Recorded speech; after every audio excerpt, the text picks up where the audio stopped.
मित्रांनो नमस्कार मित्रांनो, शिर्डी येथे भाजपाचं महाविजय अधिवेशन पार पडलं। या अधिवेशनात केंद्रीय गृहमंत्री अमित शाह यांनी राष्ट्रवादी काँग्रेस पक्षाचे सर्वेसर्वा शरद पवार यांच्यावर जोरदार टीका केली। 1978 पासून शरद पवार यांनी दगा-फटक्याचे राजकारण सुरू केलं असल्याचं म्हणत अमित शाह यांनी शरद पवार यांच्यावर जोरदार निशाणा साधला आहे। अमित शाह यांच्या टीकेवर पवार गट आक्रमक झाला असून राष्ट्रवादी काँग्रेस पक्षाचे पुणे शहराध्यक्ष प्रशांत जगताप यांनी अमित शाह यांना प्रत्युत्तर दिलं आहे।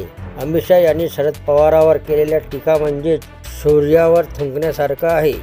महाराष्ट्राच्या राजकारणात शरद पवारांनी दगा-फटक्याचे राजकारण सुरू केल्याची टीका त्यांनी केली।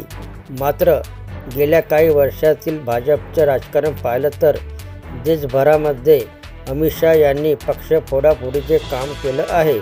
महाराष्ट्रात देखील त्यांनी 2 पक्ष फोडले असून त्यांचे चिन्ह आणि नाव चोरण्याचा प्रयत्न केला आहे।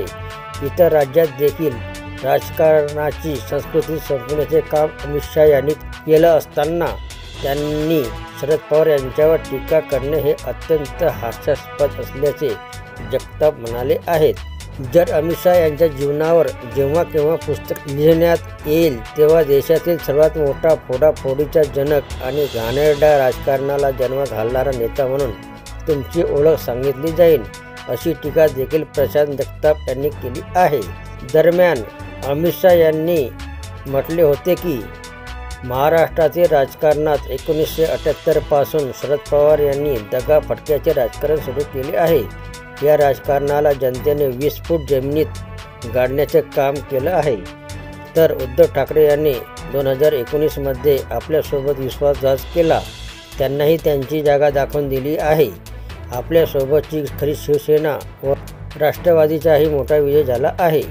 तर हे होते मित्रांनो अमित शाह यांनी शरद पवार यांच्यावर केलेल्या टीकेबद्दलची माहिती आवडली असेल तर चॅनलला सबस्क्राईब करायला विसरू नका। जय महाराष्ट्र मित्रांनो।